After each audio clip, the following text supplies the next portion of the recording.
Hello, and welcome to another installment of At the Podium with me, Patrick Huey. At the Podium is a platform where we will learn from people who come from different walks of life, careers, and experiences, but all share one thing in common. They have stepped fully into the transformative power of saying yes to the unexpected turns of their lives, and they're now using the power of their voice or podium to make an impact on the world we live in today. At the Podium is the intersection of art, culture, and big thoughts wrapped up in good old-fashioned conversation. Today, I'm thrilled and humbled to share the podium with Shahin Safai. Born in a small town in Norway, Shahin left formal education in just the 7th grade to help support his family. His passion for sports and fitness, coupled with his relentless desire to succeed, has transformed his life. He moved to America in 2011 without speaking a word of English in the hopes of a better life for him and his family. Undeterred by a lack of resources, he set out to create his own American dream. He worked a job as a hotel valet to support himself, sometimes working 18 hours a day. Shahin's story took a remarkable turn after landing a job as a janitor at Equinox Fitness Center in Beverly Hills, California. Shahin proved in just 1 month that he had what it took to become a full-time personal trainer. He quickly became not only a highly respected trainer, but one of Equinox's top producers nationwide. For the next year, Shahin crushed sales and production goals and absorbed everything about the industry around him. He then decided to take a leap of faith, leave Equinox, and create his own company, Royal Personal Training. Shahin has been able to channel his passion for elite fitness into the vision that is Royal Personal Training today. Shahin, welcome to At the Podium. Patrick, I'm humbled to be here. Thank you. When we launched this platform, I really wanted to talk to you because your story is so remarkable. And I think in many ways, your journey really epitomizes what the American dream is and can be. Yes. And sitting here, listening to it, it just, it does something, because when you're in this race and you keep going, you kind of get the achievements and kind of where you came from. So unfortunately, I don't take too much out of my day to kind of reflect on the past and what I've done in the past, because my focus just building the vision that I have. So hearing you kind of speaking, it kind of takes me back, and I'm very happy I'm able to do this, because in the process that I was in, I was looking up to people like myself today, and those were the people that were giving me hope and giving me the mentality of never giving up. And if you put in the work, you're able to, especially in the country that we're blessed in living in. Absolutely. Okay, so for those of people who are listening, tell us about Royal Personal Training and what your broader vision is for elite fitness. So Royal Personal Training is a high-end private training facility. At the moment, we're training all the Fortune 500 CEOs, athletes, celebrities, YouTubers, TikTokers, influencers. We're personalizing one-on-one personal training, and we are currently at an 8,000 square feet facility. The future of Royal Personal Training is going to stay the same, but become the largest health and fitness facility in the world. Why do you think it's resonated so well with so many people, Royal Personal Training? Because you started off with 1,000 square feet in Beverly Hills. Now you're at this 8,000 square foot facility, and you're growing, you're getting bigger. What is it about RPT that has resonated with so many people? I put a lot of weight into creating a community. So being in the country, being a trainer at the different training facilities, seeing a lot of trainers, obviously I handpick the trainers to be full-time trainers that love health and fitness. That's the number one. I train them to become the best absolute version of themselves, because I see the potential in them. But then I put a lot of weight in feeling each individual. When I started, I had a couple members. Now I have over 6,000 members. We do over 3,000 sessions a month. So, but I think what makes it special and what makes the retention rate so high, not only result, it's the community that we're creating. And we're just a big family. I put a lot of weight in to my trainers and my staff to treat all the clients like their own, treat them with beyond respect, make them feel welcome. And I think that's what I'm hearing more and more.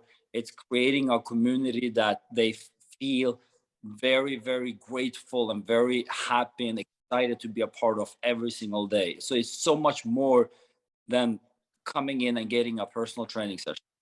You really build that sense of family, community, an environment where people feel accepted and welcomed, which in the fitness world can sometimes be challenging in a fitness model where people feel that just because of the nature of what people do in the fitness center. It can sometimes feel like, oh, I'm not welcomed here because I'm not in the best shape, or I don't look like everyone else who's working out here. And you've been able to, within Royal Personal Training, to create that environment for people. Yes. And what we hear a lot from the outside, obviously, when people look us up or present on social media, it can intimidate certain people looking at their Instagram and be like, oh my God, this is a place all the models goes. And they might feel a type of way coming in. But then the second they come in, there is no difference between each individual there. They're all equally the same. And everyone treats everyone the same, and they just fall in love. They just fall in love. I've been to your location in Beverly Hills. It does have a very close-knit family feel to it. When they walk into Royal Personal Training, it really feels like you're walking into an environment that's very welcoming and arms open to whatever your journey, your fitness health journey may be. Yes. I think one of the main reasons is because when I first started this, I always put myself in the client's shoes. I always wanted to know how I would like to be treated. And I knew how I like to be treated when I went to get my hair cut at a beautiful 5-star hotel when they knew me by name. And that feeling was special. So that's what I teach everyone, to make people feel special, recognize them with name, and know what the clients want, and create and build something around the client. And that's what I'm constantly are doing. How did you get here? You grew up in Norway. Your father was a painter. Your mother worked in a bakery, in a pastry shop. How did you find your way to America from Norway? So I'm born and raised in Norway. My parents are from Iran. During the revolution, they moved to Norway. My dad's side of the family, they moved to America. So through my aunt, my dad got us green cards ever since we were a child, in hopes, and maybe if one time when we grow up, I have a brother and I have a sister, so maybe at one point when we grow up, we wanted to move here. I had zero desire to move here because things were going well for me in Norway. My sister, when she turned 18, she wanted to go to the US. So when she was 18, she moved here, followed with my brother. He moved here when he was 22 and he's 32 right now. I didn't want to move, so I stayed in Norway. But then for my parents, they came here to visit my brother and sister. Then they came back to Norway to visit me. Then they bounced back to Iran. So they kept asking me if I could move to the US. So all the kids were together. And then at age 22, I decided in 2011 to move to the US. When you were in Norway growing up, in the 7th grade, you decided to leave school to help support your family. What caused that decision to be made? Um, I remember waking up, and this is a little bit emotional subject to me, but I remember waking up every morning and I didn't see my parents because they were up early going to work, and it was hard for me to see them work so hard. I didn't really learn anything. School wasn't really for me. Every time I was in class, I couldn't really pay attention. I didn't really learn much. I wasn't motivated by reading books or listening to a teacher.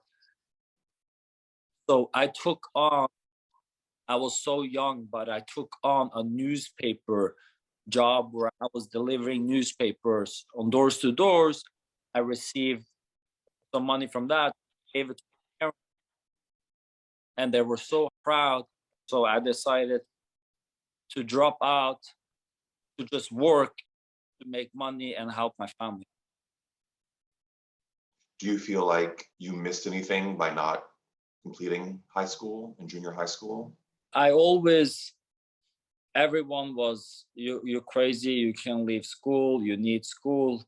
And I was worried that, and there've been times that I still thought about it. But I just believed in kind of my work ethic and what I could accomplish by working and kind of thinking. I believe a little bit different than other people from a very young age. I always had big visions, sometimes so big where people thought I was crazy. So I knew the way I think and the way I work, I might succeed with something. I didn't really know what back then. So I trusted that the school wasn't for me and it wouldn't really affect what I was going to do.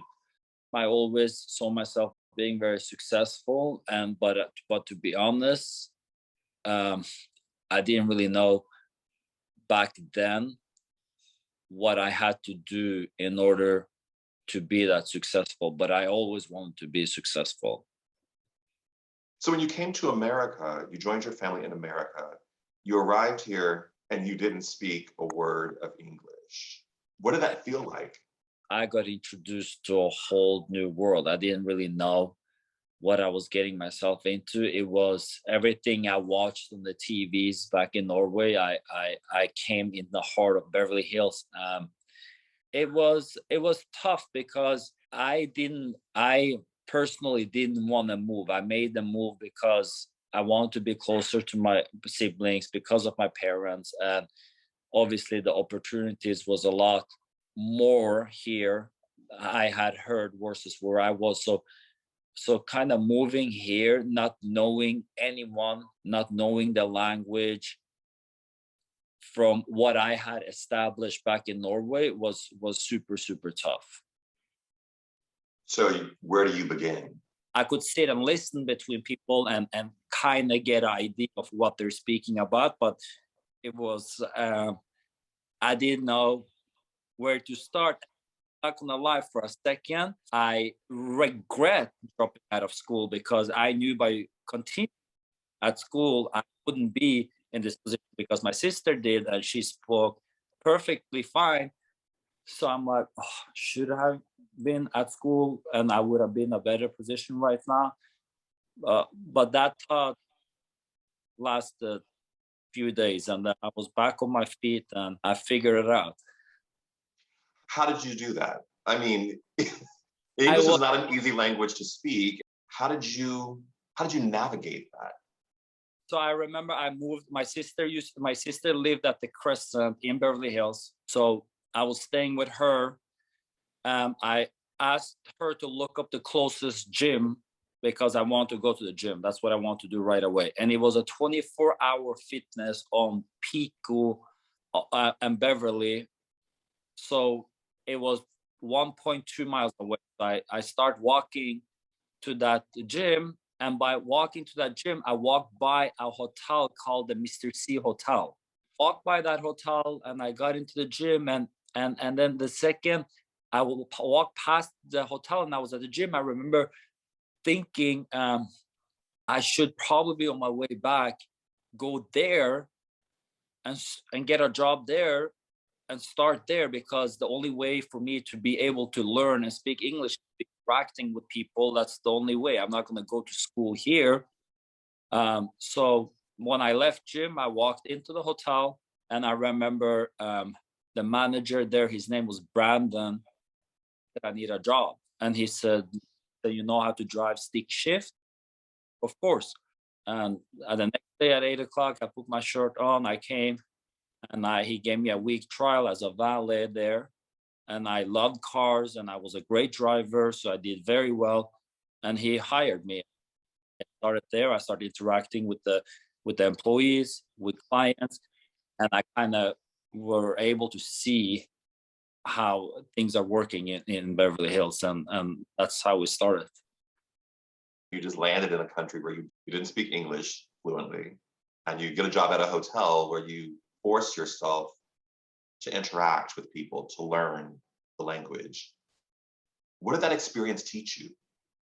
I'm not gonna lie, it was super tough because I was doing overnight shift, and you have these drunk people, and obviously but my English wasn't good, so sometimes I had a hard time understanding them, and they put me down, and they were drunk, you know. So it was tough. It was really tough, to points that I was sitting in the booth 2 in the morning, 3 in the morning, writing long letters to my sister, kind of upset for them forcing me to come here when things were good in Norway. I was crying. It was hard. It was hard, but I never really start anything without finishing it. So for me, I just had to force making it happen. I know that Equinox is such a pivotal part of your story. Without Equinox, there is no World Personal Training. So how did you make that transition from the hotel at Mr. C's, being the overnight valet, to working for Equinox? How did that happen? So obviously, over the time of working at Mr. C Hotel, I met this one guest, this beautiful lady, and she told me, she said, "What the heck are you doing here?" She said, "You're too good looking to being a valet. What's up? What's the story?" And I were able to tell her my story, and she fell in love. She got my phone number. She kept texting me. She kept calling me. She tried to do everything to help me. She was like, "What about you being a trainer?" And I said, she said, "You're fit." I said, I can try. I mean, I never done it before, but I can try. She knew this one guy at the membership advisor at Equinox Beverly Hills that kept calling her because she had canceled her membership. And she told me, "Shahin, if I sign up and get your interview, will you go?" I said, "I will go. You need to come with me." And she said, "I absolutely will." And the reason I know all these parts is because they all work with me right now. So I know the inside of this. So Bo gets this call from her saying, "I will join, but you need to give my boyfriend an interview as a personal trainer." So Bo tells the PTM, Dylan, "Listen, just get this guy come in for interview. You don't need to hire him. Just get him the interview so I can get the sale." And he said, "Oh, okay, I will do this for you, no problem." So I get the interview, and there was no talks about hiring me. They were just gonna give me the interview for Bo to get the sale. So I come in as the person that doesn't speak English. I come in for interview, and all I could tell him was, "I work hard. I will work hard. I will work hard." And he gave me the interview, but I never heard anything back. And I was so persistent by calling. And the reason I know this story so well is because, again, he used to work with me, so I know the inside. And he said that the persistent and all the calls and the email made him call me back in. So I came back in, and he had me train one of the trainers there, and I did great, and they decided to hire me. And this was during December. And the only reason that they choose to hire me, they hire 20 people a month. The reason they choose to hire me in December is because all the trainers, all the staff, they went home for the holidays, Christmas, so they were a little bit short, and therefore, let's give him a try. Like, if it works for a month, it works. If not, it just rolls up, bleeds out. So I came in at December. Right away, I got on board. Everyone approached me because they were going away for holidays, and they had this floor shift of 4 hours a day.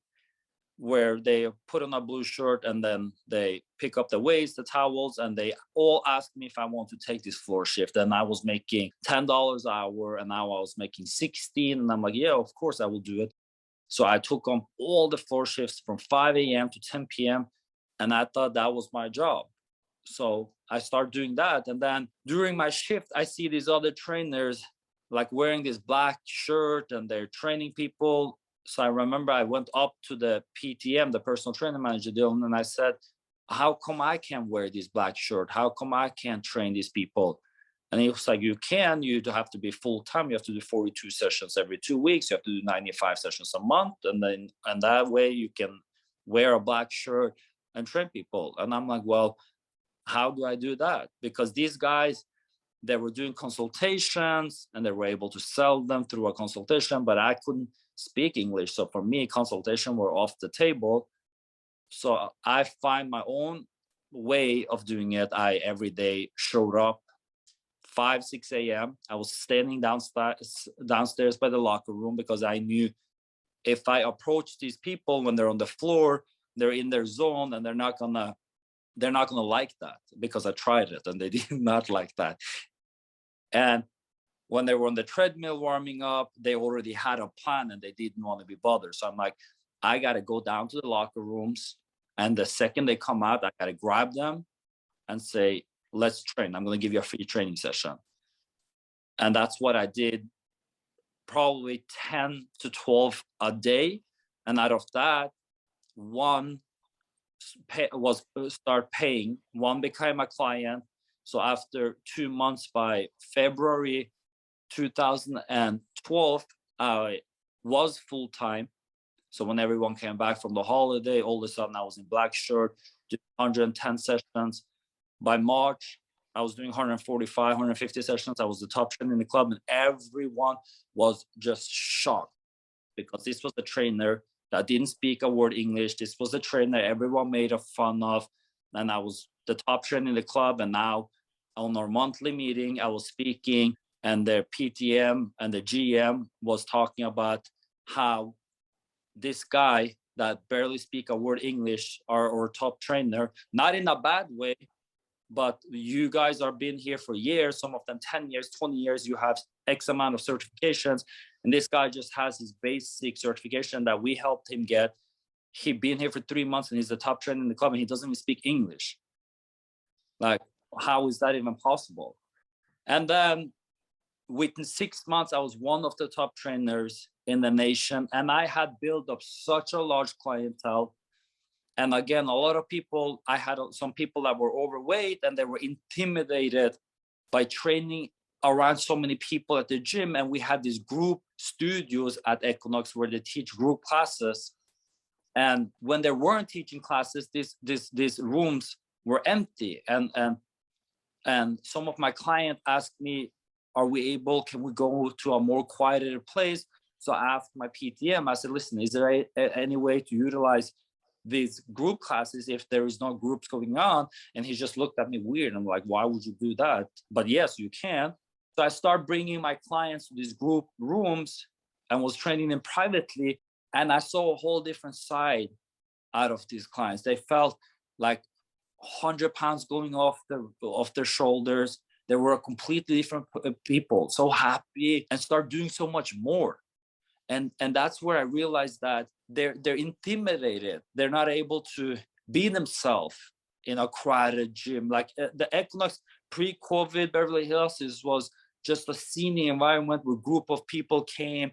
Some of them were serious with the workouts, but others wanted to like chit chat, lift some weights, and for others, especially someone that was uncomfortable being in their own body, it was a little bit too much for them to start performing in front of so many people. So when I took them to this group studio, which was completely private, they just became a whole different person. And I'm like, oh my God, that's where it hit me. I need to open up a Equinox without a membership. I need to open up a high-end private training facility where we just do one-on-one personal training. And that's when I start thinking and start strategizing. And that's how Royal Personal Training came into my head. Shahin, for people listening, explain what the blue shirt meant and what the black shirt meant at Equinox. So the blue shirt, it's a shirt you wear as a floor shift. So the blue shirt you wear to pick up towels, to pick up weights, to pick up stuff after each other, to make sure the gym is clear. Those ones that aren't full time, they are doing floor shifts. When you do a floor shift, you wear the blue shirt. And the black shirt is when you're full time and you have clients you're training. You don't have to do floor shifts anymore.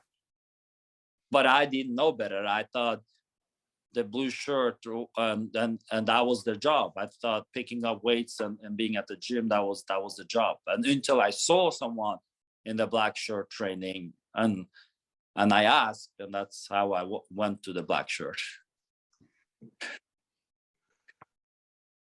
I think what's so impressive about this moment in your life at Equinox is that you really displayed what people call the entrepreneurial spirit.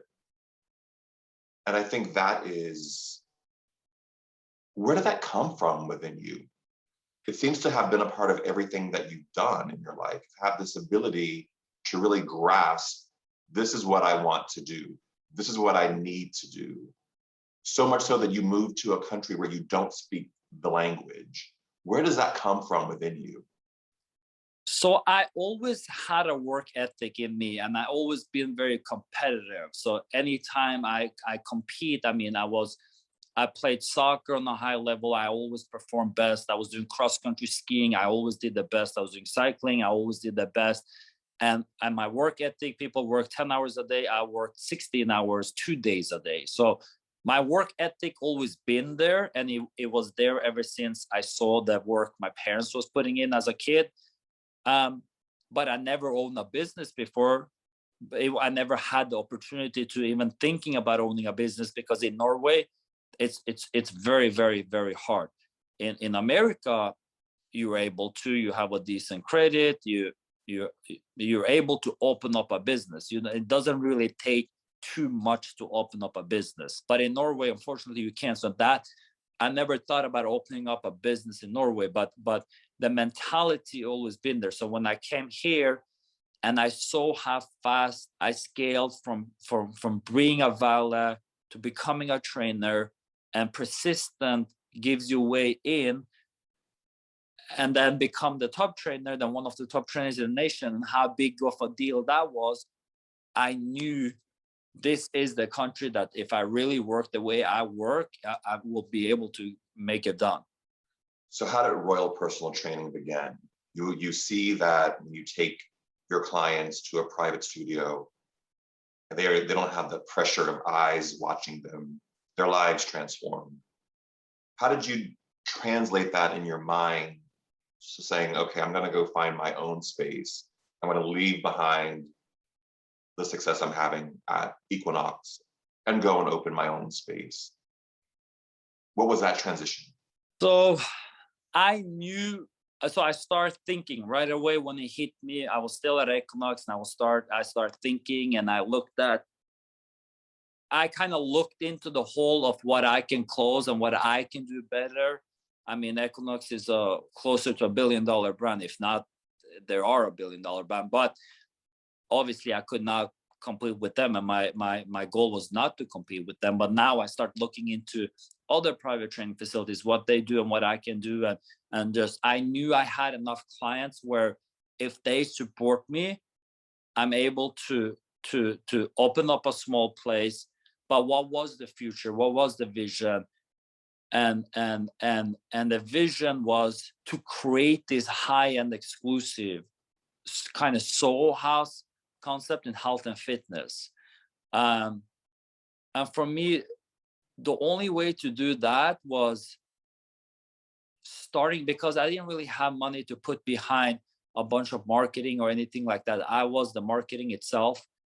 So for me to kind of start that was to start training a bunch of influencers and celebrities and stuff for free in order to get the name out, so I could start creating a platform. And from the outside, people see just who's associated with what it is. They don't really know in details.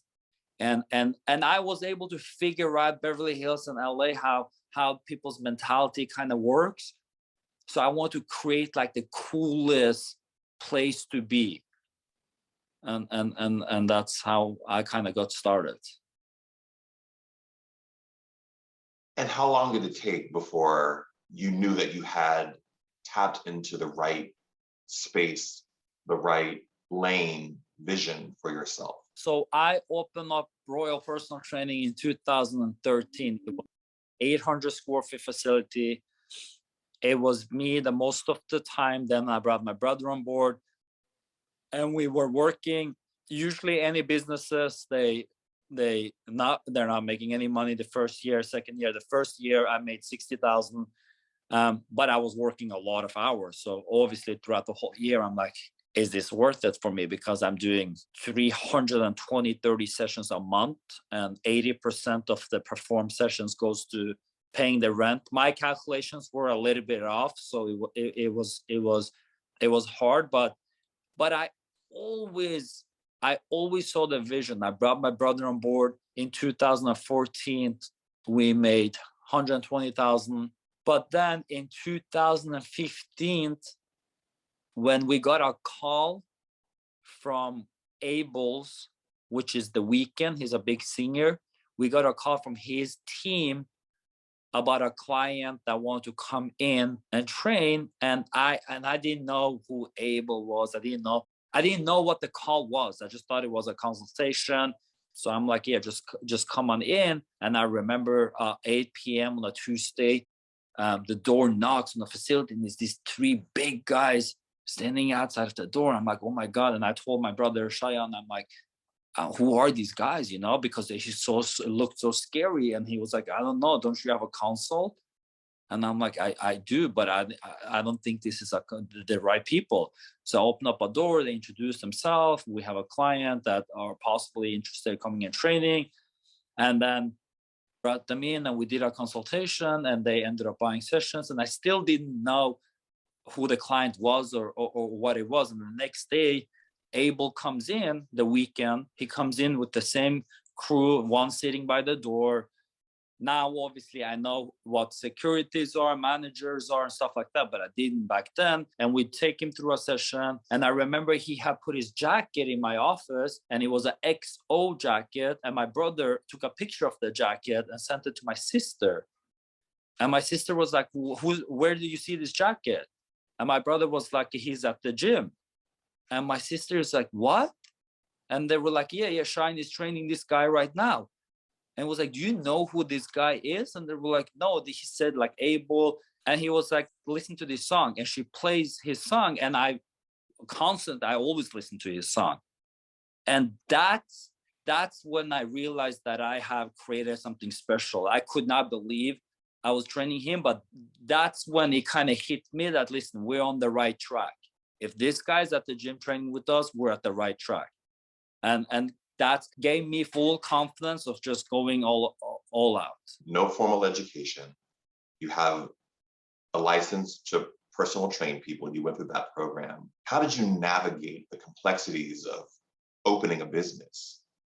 It was tough because I didn't have much help, and I had to kind of figure everything out by myself. And I remember I didn't even know where to start. I heard about brokers. I called brokers, and they were charging so much money. And I'm like, why do I need a broker to like find a facility? I just had to like figure everything out myself. I was forced to read. I was forced to educate myself in every possible way to be able to get a place, I was forced to do everything. I was forced to get on a call with the broker of the building that I was going to get. And I didn't know, I just had to trust the process. I didn't know that I needed to put 6 months down in order to get the place, because I didn't really have a credit. I didn't have a history. where I grew up, we didn't have anything such as credit cards or credit or history. It didn't go off of that. It went off of how much money you were making. So I just had to kind of like trust and force myself, educate myself in every aspect of everything that I wanted to do. But I was super creative and I was constantly thinking. And then I tried and failed many times. It's not like everything that I tried, everything that I thought about, I got done. It's not like that. People looking at the perfect picture and, oh my God, this is amazing. But behind that, there's a lot of things that went wrong, and there's a lot of downfall throughout that process. But those falls, you don't mark it. You grab the great things and you put that out there. But it's definitely not easy. And I failed many times thinking I was in the right and thinking this is how it's going to be done. But no, but I was forced to educate myself. I was forced to figure everything out by myself. How do you get back up? You said you market the success, you market the weekend coming to your small facility, which is now a large facility. But how do you get back up? Because we all get knocked down and so many people don't get back up. How did you do that? I don't. It's, for me, it's just like a mental strength that I just always had, and it always takes me back to my seeing how my parents grew up. And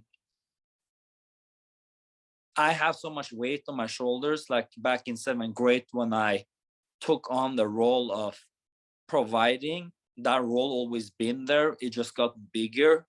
So for me, failing or giving up has never ever been an option for me. It always had to be to figure out a way, and no matter what. And sometimes I need to take a couple days off everything and everybody and just really either do nothing or do what really made me happy. It might be going on a bicycle ride, it might be going on a walk, it might be going in nature, it might be disconnecting completely from this city and take me back to the roots and clear my mind and then get back at it. But yeah, it's not easy, because during a process like that, you will get knocked down. It's never, entrepreneurship success is never a road that goes up like that. It's never like that. So the people that are successful, they've been through the battle, some of them more than the others, but you have to have a very strong mentality. And once you start something like that, you also have to think about the battles along the ride, because, and are you able to handle these things? I've been, because I grew up in a tough way. So and what I've gone through, like right now, it just only gets me stronger. That's what's the beauty of it, is you have to be able to learn first and foremost from your mistake, so you're not doing the same mistakes twice. It's okay, you're supposed to do mistakes, but never do them the twice. Learn from them and keep climbing. And when it hits you down, you just have to go back and see the accomplishment that you've done, and it's okay, and just reconnect and get back on. Shahin, your journey and your story is so powerful, and it's incredible to listen to. What part of that journey in your mind required from you the biggest leap of faith? Probably it was back in 2019. I had a manager that obviously was running my day-to-day operation, was running majority of the consultation. Then I had 2 very top perform coaches that was almost a third of my business, that all 3 left at once. And it just took such a hit on me. I had 16 trainers back then. 2 of them was a third of my business. So when they left, it just took such a hit, because all the expenses, everything is the same. So when a third of your income just disappears, and you have to do the day-to-day operation, you have to do the consults again, then you have to replace 2 people. That's where I learned and understood how to build a more solid business. Don't invest in individual that carry so much of your business. And that's where I went from having 16 trainers, and my focus was having a trainer doing 200 plus session, but that wasn't the key. That's where I went from having 16 trainers to 40 trainers, where they each do 4 to 6 sessions a day, 80 sessions a month, where God forbid if one to go, and more so create this community even more where they love RPT, and then the trainers are just a bonus, but it's more likely RPT. So everything stays in RPT and make it very, very bulletproof. That was like one of the major hit that really took a hard hit on me. And then obviously COVID that almost destroyed me, but got me stronger than ever. So right now I feel like it's so strong, and I'm in such a great hands right now. So yeah. You've accomplished so much, and you've impacted so many people's lives. What are you excited about for the future? I'm excited about the growth of RPT. I'm excited where we're going. I'm excited about continuing changing people's life. I'm excited about putting RPT in every city, countries there is. I'm excited about bringing something amazing to people and help changing their lives. Shahin, thank you. Thank you so much for your time today and your willingness to be vulnerable and share your story and your wisdom and your journey with us. I'm grateful to you. I'm very grateful that you took the time today. I'm very grateful to being a part of it. Thank you so much, Patrick. Thank you, Shahin. And to those of you who are watching or listening, remember, we all have a voice. Use yours wisely.